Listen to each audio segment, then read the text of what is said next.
Who believed in you before you believed in yourself? For me, it was the women who saw something in me when I was just starting out. 20 years and 5 businesses later, I'm still here because they lifted me up when I needed it most.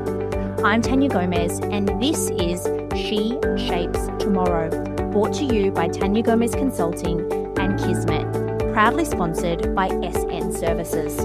Every episode, we sit down with women who are changing lives, building communities, and raising up the next generation. Women who'll remind you what's possible when we stop trying to do it alone. This year's International Women's Day theme is Give to Gain, and these stories will show you exactly what that looks like.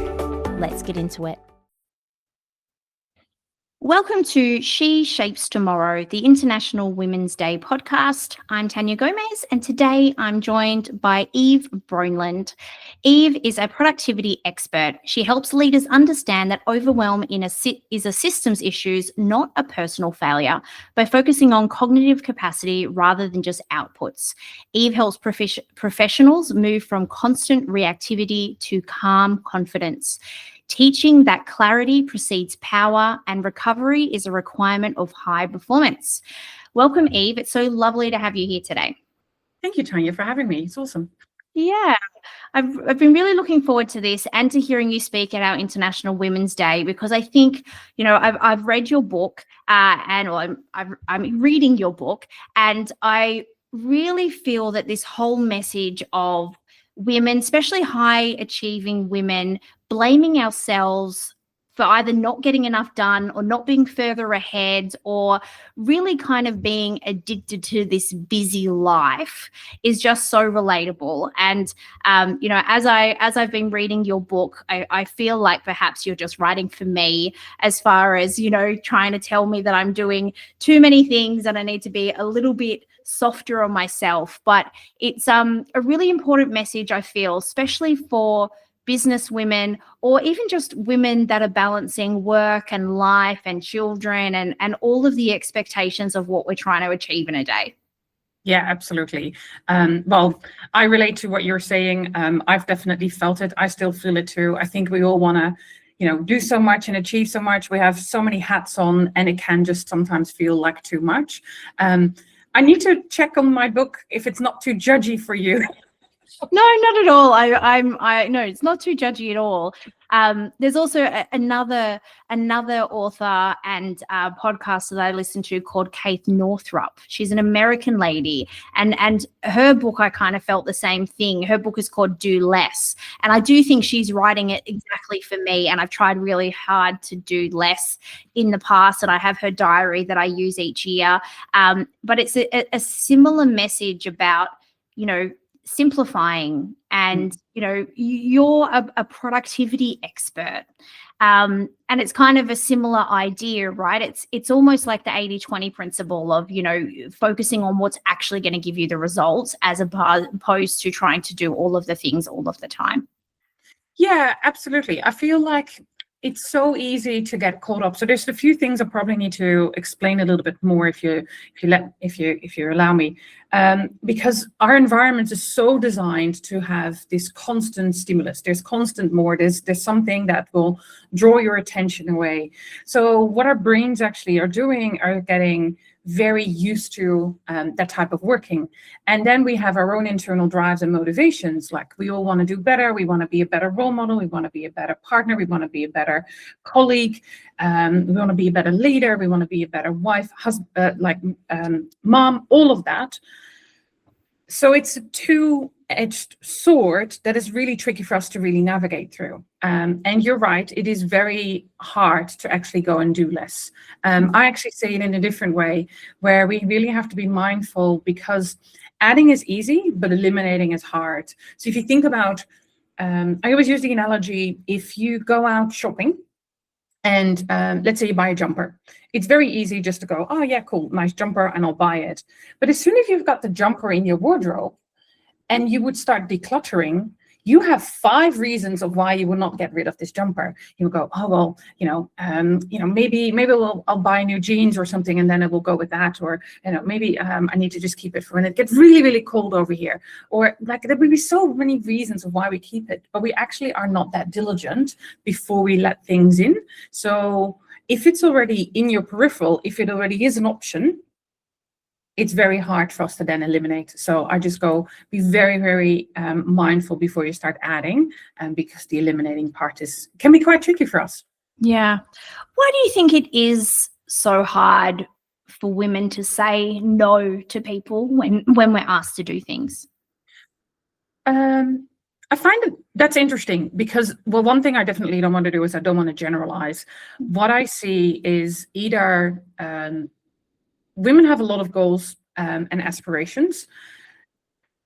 I don't know if it's a focus issue. We are very, very generalized, very good at, doing multiple things.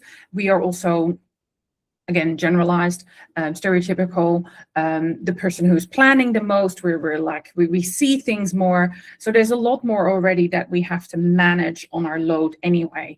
Then there is, potentially people pleasing, perfectionism can play a role with all of this. But just in general, I think we're all very much struggling with this. And but I think that women find it harder because we generally want to do so well in everything that we we set our mind to. And we want to, not feel like a failure in any element of our life, whether that's professional, personal, and anything in between. Yeah. I think for me, I've been trying really hard to say yes, and to say no. And what's been interesting about it is I've had to reframe it as, if I say yes, I'm actually saying no to other things. So what am I saying no to in order to take this on? And reframing it and asking myself that question before I just go, yeah, I can do it, because my natural instinct is always, yeah, I can do that. I'll figure it out. I'll figure out the capacity. I'll figure out how to make it work, as opposed to actually sitting there and saying, okay, if I take on this project, that means I'm not going to be able to pick up my kids from sport on Mondays and Wednesdays. It means that I'm going to be getting to bed later on Thursdays and Fridays. It means that I was going to go out with my friends next Saturday, but actually I'm probably going to have to spend time with the kids because I'm missing so much during the week. Is that okay? And if that's okay and it's worth that or that other sacrifice, then the answer is yes. But otherwise, it is actually probably going to say no at this stage, and try to give alternatives to people on how they can solve it without me. Like, does it have to be me actually? Is there another solution here? And then trying to support them with that solution. So I don't feel like I'm just saying, I've read lots of things that no is a sentence, just no. Yeah. But for me, I find it really hard just to say, oh, Tanya, can you help us? No. That it's really hard. So it's actually, okay, sure, what exactly do you need help with? Okay, I probably don't have capacity to do 100% of that, but I can probably, if you did 50% and I did 50%, or if you did this and I did this, and I can get this other resource to do that part, then I can help in that capacity. And trying to not be such a hard no, but figure out a negotiation around where are the boundaries, what can I absolutely not do, and actually saying to people, I had Fridays off for 14 years because I had my first child 14 years ago, and my daughter is going to school next year, and so I won't have Fridays off anymore. But for 14 years, in all that time, I didn't really tell people that I didn't work Fridays until recently. It was only recently that I started saying, actually, I can't do it on Friday because I don't actually work. Where the last 12 years, I've been saying to people, can we do Monday? And not wanting to actually put a hard boundary there around that's actually family time, because I didn't want judgment. I didn't want all those other things. So yeah, I don't know. It's an interesting thing with taking on too much and knowing where those boundaries are.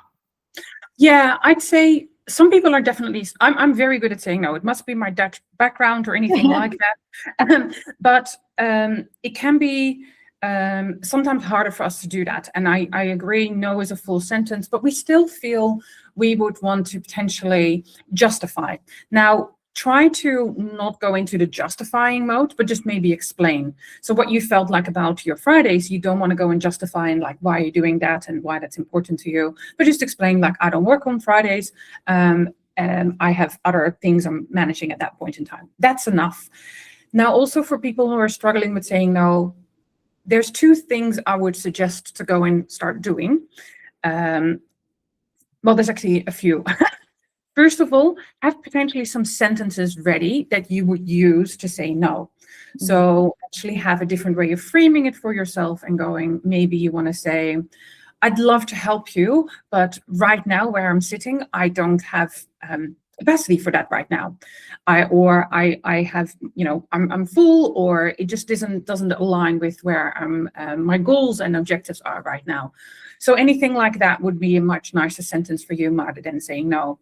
Then the other thing with that as well is start small. Like maybe you can't say no to the big opportunity or the, or social events. Maybe you feel a little bit more that you have more obligations towards that. Then don't do that. Then start maybe small with saying no to someone is inviting you to be part of a committee, or helping you organize something just outside of work, but you kind of would normally say yes to. Start with those ones, and that kind of builds your muscle to say no very well. And then the last thing on that is protect your boundaries. If you've said no, like I don't work on Fridays, or I'm not gonna like do any more, I'm not gonna say yes to any volunteering unless it fits into these two criteria, for instance.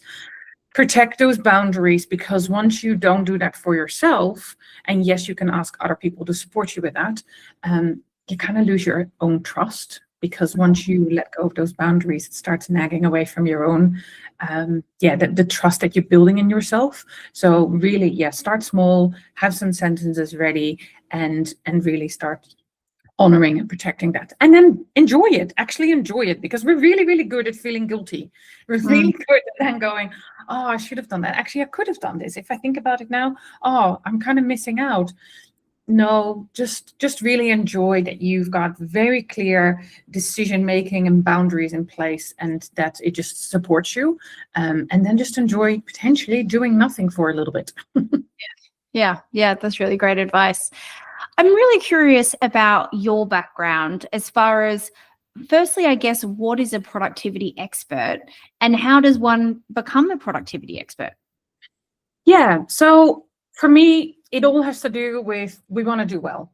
So in the workplace, at the end of the day, we want to feel that we've achieved something.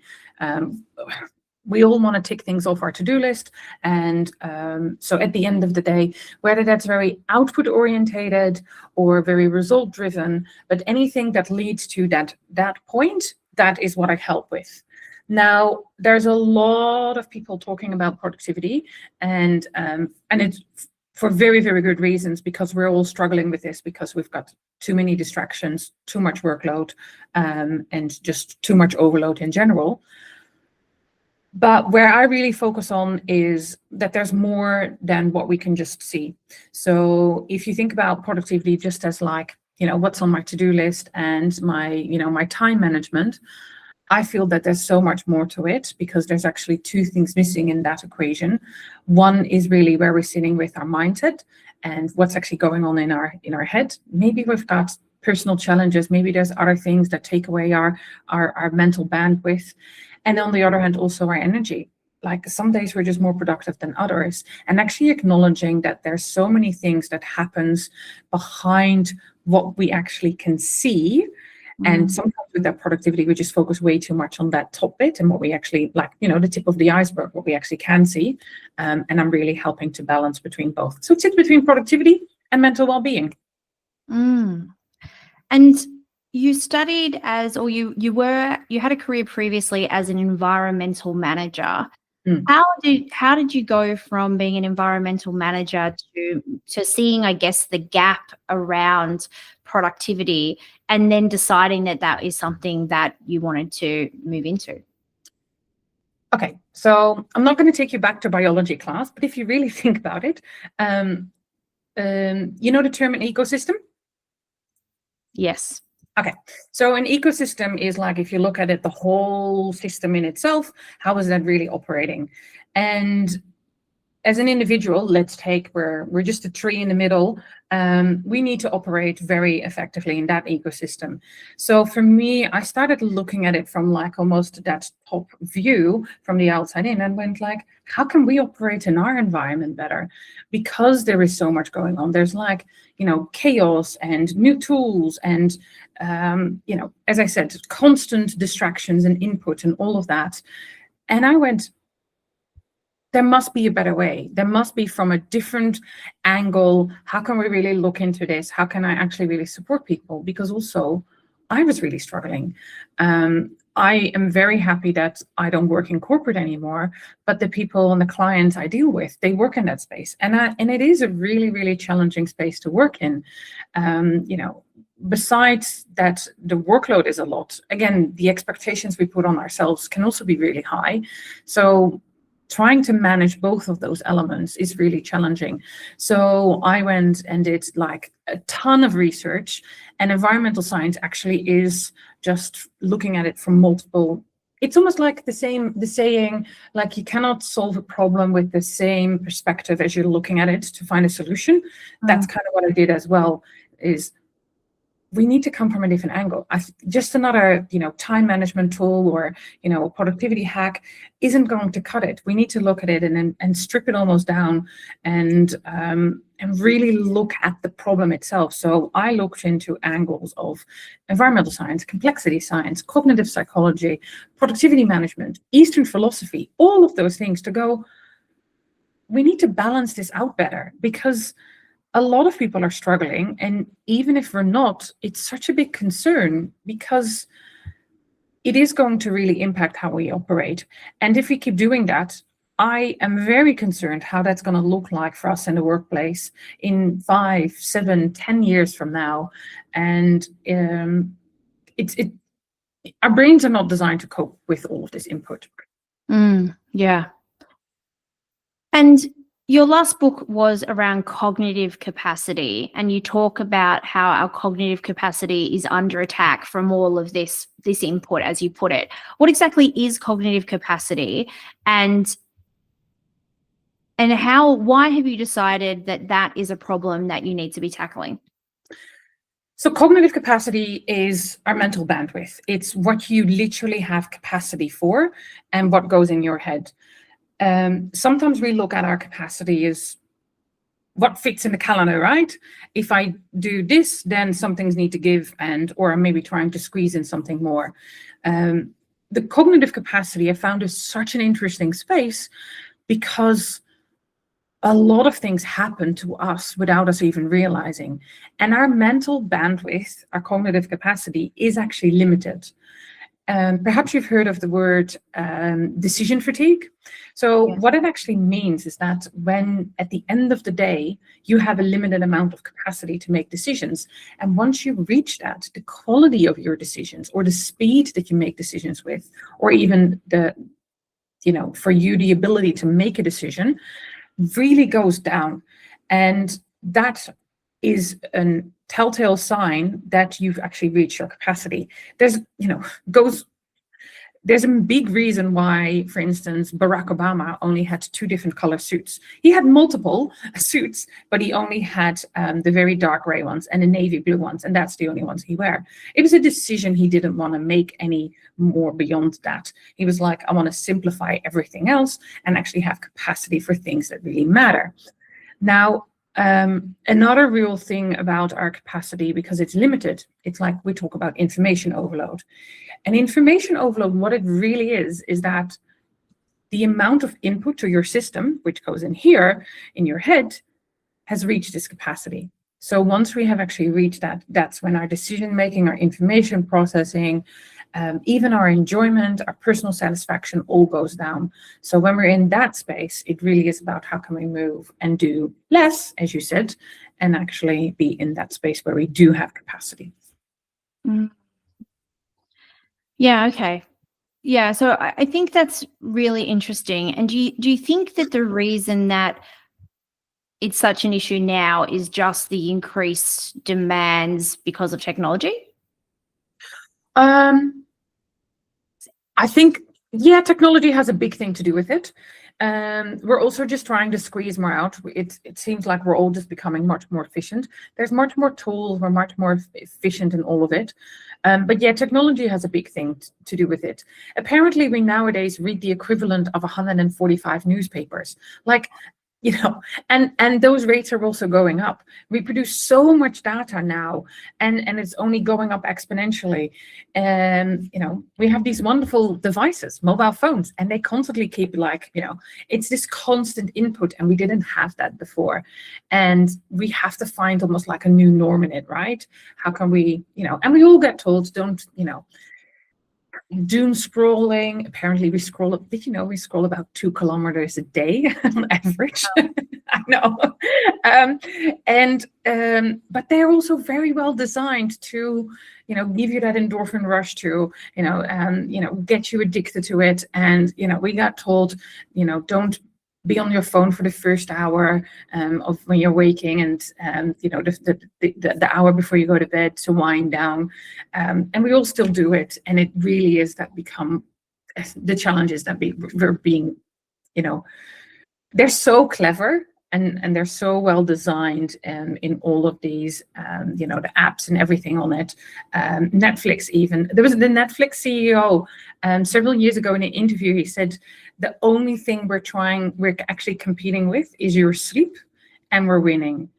And I think that is such a heartbreaking statement for a CEO to make of a company. And I go, I actually really like my sleep. Yeah, you're trying to take that away from me. So yeah, they're very, very clever, and we're just becoming very addicted to all of that. So yeah, and it's not. And again, I really want to make sure that we're all stop feeling like a failure, because it has nothing to do with personal discipline. It can help. And, I've got 20 years of martial arts experience. I think I have a lot of discipline, but it is just very, very tricky. And I think I just want to normalize the conversation about it. And some people do very well, and some people are just much more struggling. Yeah, it is like having a poker machine in your pocket all the time, right? Like the poker, you spend years figuring out the colors and the signals and the, all of those things. And now we have one in our pocket that we're touching all the time. Funny that you mentioned Netflix. I read an article the other day that said that Netflix is now actually creating stories with dumber plots, so that it's because people are complaining that they have to focus on Netflix, where they want to have Netflix and their iPad or and their phone, and they want to be scrolling and watching Netflix. So they're actually dumbing down the plots so that you can half watch and half do something else. Gosh, that makes a lot of sense. Yeah, okay. And that even means that we're going to be even spreading ourselves even thinner by being like trying to do 2 things at the same time. And we know from research it doesn't work, right? The whole multitasking, and yet we're still trying to do it all. And I just go, well, why would you want to do both at the same time? But our attention span is going down, all of those things. So yeah, we need to work on our productivity, that's for sure. Yeah, it's interesting, because I would have thought that a productivity expert would have thought that multitasking was a good thing and trying to do many things at once. But you're actually saying that it's about focus and attention. Absolutely, and that's where the whole cognitive capacity comes in. There's fascinating research, and and when I describe it, people go, I never knew that. But there's something called attention residue, and a completed task takes less energy in your brain than an uncompleted task. You probably really I can see you nodding your head in this, because if we have a lot of things that we still need to do and they're not finished, subconsciously it takes up our capacity away. There's something running in the background. So attention residue, even if we are finished with task A, or we're kind of not fully finished, but we move on to task B. So that's not even multitasking. I've actually shifted from one to the next. subconsciously, our brain is still taking up mental capacity to actually focus, and we might start thinking about that. And that focus issue is such a big thing, because it's also like, when you're working and whether you're dealing with your team or your client or you're doing admin, suddenly you're thinking about something you need to do maybe in your personal life, or suddenly you're thinking about, oh, next week I've got this appointment. And that means that we're constantly switching. So we're not even actively doing the task, which is multitasking. We're even just spreading our cognitive capacity, our mental load, our focus, our attention span, all of that. We're just spreading that way too thin. And that just becomes so exhausting on our brain. So if at the end of the day, you feel just mentally so exhausted, I'd say really narrow down and simplify that, and actually choose to do one thing and then actually finish that as much as you can. You might get distracted, but then still try to go back to this, rather than this constant task switching or mode switching, because that is literally so exhausting on the brain, and we don't realize how much that is. So if you want to improve your mental bandwidth, that's one thing I would suggest you start with. Yeah, it's almost like how either the apps on your phone, when you've got like 500 apps on and you've swiped out of the app, but you haven't actually closed the app, and it sits there in the background wasting your battery. It's kind of like the same thing, or like having a browser tab with all the browsers open. It's taking energy and time to keep that there. So you actually have to like exit out of it, complete it, mark it off, move on.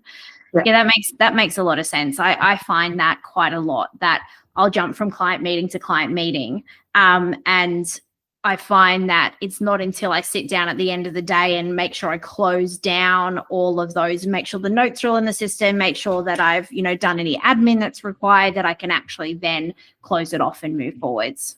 Yep. Yeah, what you're describing really well is closure, something we don't do very well, because we go one thing to the next, and we feel that that's productivity. But actually the closure piece is so important, because it helps your mind to go, this is now done, or this is finished, or I'm done for the day. And especially people who are working from home, bringing it back to the discussion we just had about boundaries. We used to have very good physical boundaries. Like, you didn't have a work phone, you didn't bring your computer home, you were actually at work, you did your work, and then you went home. We need to find that for ourselves in ways, even if you're working from home. So go, what is your, almost like a ritual, how do you close things out for the day, and make that, because your brain needs that ritual to anchor it in and go, I'm done. It could be that you just change your shirt at the end of the day, or take off your shoes and just go, now I'm done with work. But then your brain goes, we're done. And it really helps. We just need to, we cannot make sense of the world so much, and we cannot, manage all this chaos. But what we need to do is actually help our brain to make more sense of the world. And we need to just become more efficient in that way, rather than trying to manage everything that comes our way, because we can't. There's just too much coming our way, too much data, too much distractions, all of that. So that's really where we need to go to. Yeah, it makes a lot of sense. You've mentioned a few times around overwhelm being a system issue, not a personal failure. Can you talk a little bit more about what that exactly means? Well, and this comes from personal experience as much as I also see it with my clients. Productivity is very linked to our identity. Like, we want to, as I said, we want to feel achieved. And whether you're a high achiever or not, where you identify as such, it really has to do with, when we write our to-do list, we want to tick things off. It makes us feel good. But if you constantly look at your list at the end of the day, and it almost looks like as long as it was at the beginning of the day,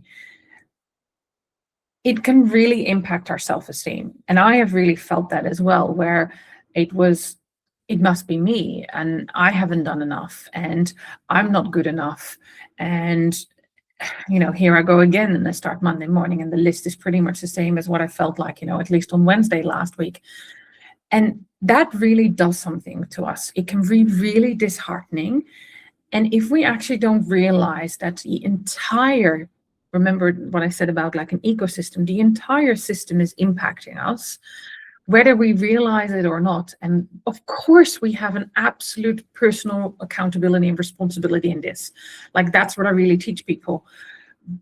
But don't make it that you make it feel like it's like you're a failure. It actually is like so many people are struggling, and that's what we really need to normalize, because it is too much for us.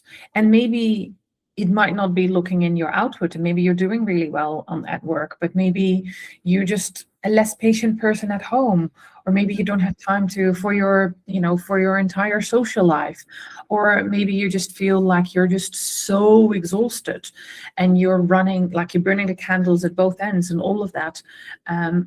It's not that we're failing, it's just the entire world, as we're just describing, with our phones and all of that, and all the tabs open, your brains can't keep up. Mm. And what kind of transformation do you see when you're working with teams or leaders around this? Like, how does it change when they start to protect that mental space better? It's very varied. So there's pragmatic, practical Eve, and there's caring and empathetic Eve, and both of those things. So think of productivity and mental well-being. Productivity wise, sometimes we're just busy, but we're not productive. So that's something we definitely fix. It's about having the right processes, the right systems, the right methods in place, and really being very clear, clear communication, clear workload. What can we manage? What am I saying yes to? What am I saying no to? The real practical stuff. Absolutely. So output absolutely gets increased, and we also feel better about ourselves. Now, on that feeling better, and it goes also more into the team support, we actually acknowledge that we all process information differently. We actually have then established language around this when we can feel overloaded or overwhelmed, or overworked, and those are very different elements, and we uncover that.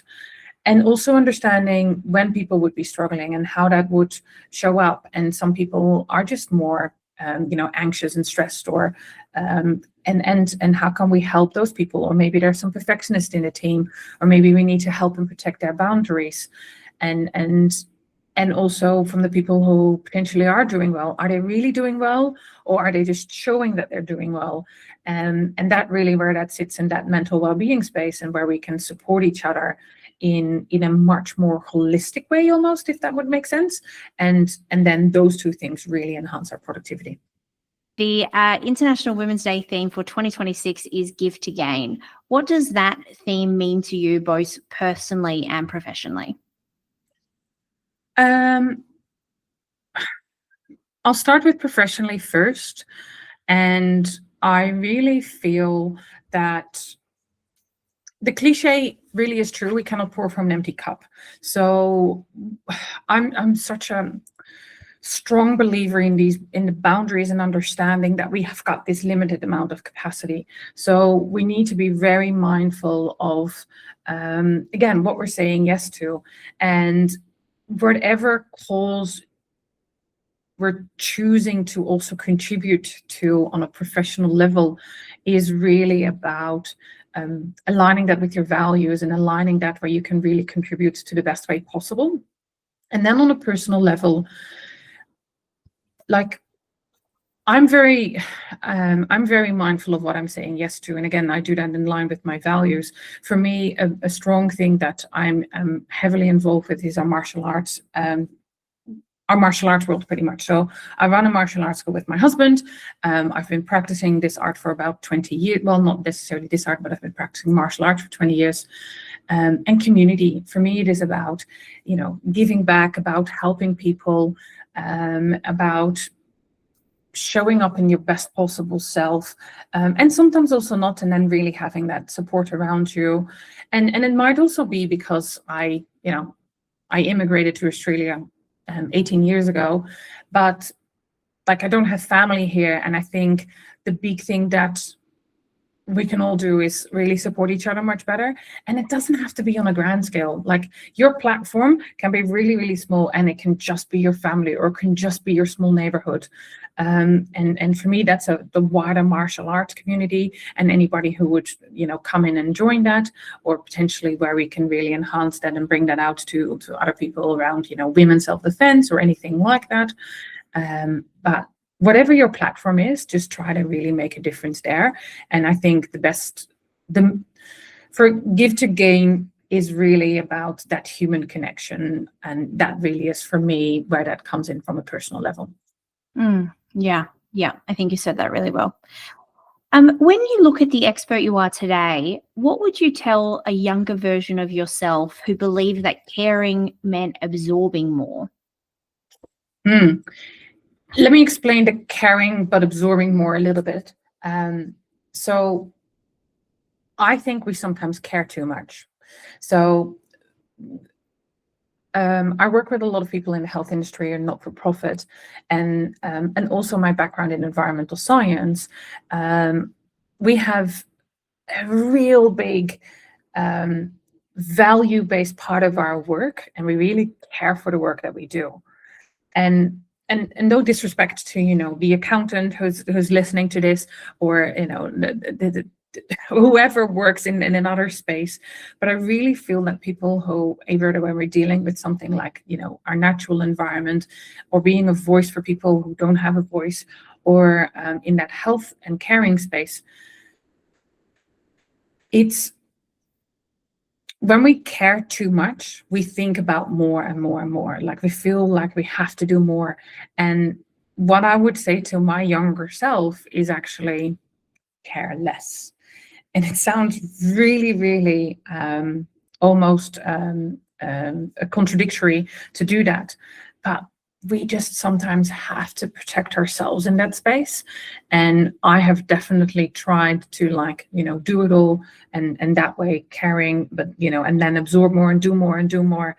And ultimately it wasn't fulfilling, it wasn't satisfying, it didn't do me very well. And on the other hand, it actually was a detriment to me, because I felt like that failure, and that was really hard to actually reconcile.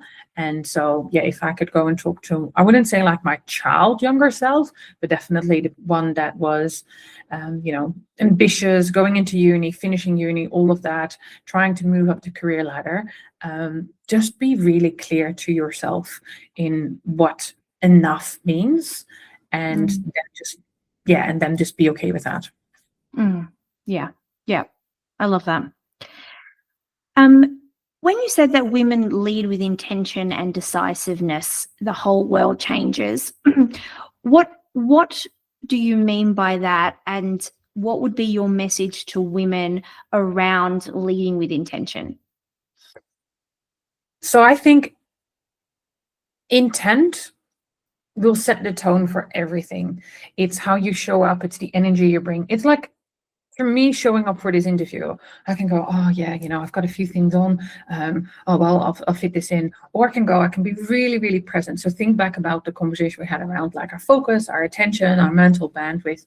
And it's, if we are very clear, intent will do so much. Intent will make us very clear on our decision, very clear on our focus. And yes, we'll get distracted, and I get that, but when we have something to come back to, or maybe things change and we can adapt, but that still means that we're showing up with the right energy, and it makes such a world of difference when you do that. It focuses everything, and it's almost like it aligns everything, and that if we show up in that way on an ongoing basis, we almost don't care too much about all the things we've got on, or all the things we may want to say yes to, because we are clear on it ourselves. And I feel sometimes, and especially women, as we spoke about, we try to do it all and we manage it all, but also now in this massive overloading world, how do we do that better? And intent is a very, very wonderful way to start with, because if we constantly react to all of the things that the world gives, we're going to be absolutely like absolutely exhausted and probably don't even have results to show for that. But if we're much clearer, it's almost like thinking of a wonderful, like a user interface, if that makes sense. So how am I going to interact better with my environment? How am I going to show up for this meeting, show up for this this community event, show up for my workday, show up for my team? And if we actually then lead with intent, it's going to make such a world of difference, because it's almost like all the other, distractions don't impact us as much. We've just created this wonderful protective layer around us, and some of it will come through, and that's okay. But then we can manage that a little better. I think intent is something that we really need to hone down on as a skill. Yeah. I think for me, intent is the reason that you're doing it, and making sure that that's aligned. And then the other part that you're talking about is really presence. It's really being present there, focusing on that, giving that your attention.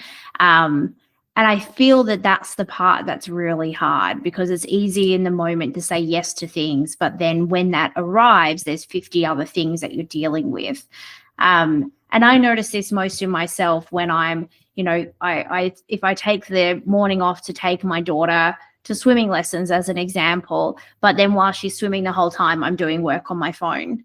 Probably would have been better to not do the swimming lessons, finish the work, and then find some time where I'm not working to actually do that with her, as opposed to trying to be at two places at the same time. Yep, which then goes back to the multitasking we talked about. Yeah. But being very clear. Also, if you go, no, I am going to do work while they're swimming lessons, I'm going to do it for, maybe the swimming lesson is 45 minutes. I'm going to do that for the first half hour, and then the last, 15 minutes will be really present. But just really make that very clear decision for yourself is going to be very helpful. And I think, when you do that, your decision making is going to improve. Your focus, all of the things are just going to, wonderfully come together. And I think that is really going to help us from leading and whatever impact we want to make in the world. Yeah. Thank you so much for your time today. It's been wonderful to have this chat. Before you go, where can people find more about your work and touch base with you if they want to learn more? Yeah, great question. Well, there's only one Eve Broeland in the whole wide world, so that's easy. So find me on LinkedIn or my website, evebroeland.com. And there's actually a really nice assessment that you can do if you want to know where you are sitting right now with your cognitive capacity.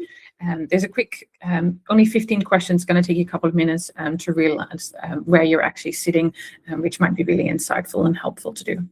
Wonderful. And you are the keynotes for our Perth International Women's Day event, which will be on the 12th of March. So I'm really looking forward to seeing you then, and all our listeners can catch up with you there also. Excellent. Look forward to it. Wasn't today's guest amazing? Imagine being in a room with over 100 women like her. That's our 2026 International Women's Day events, happening across Western Sydney, Gold Coast, Adelaide, and Perth this March. You'll meet women building businesses you want to learn from. Leaders are solving problems you're facing right now, and the kind of people who become your text at midnight support system. That's not networking, that's give to gain. Find your event at taniagomez.com.au. I'll be there, and I hope you will be too.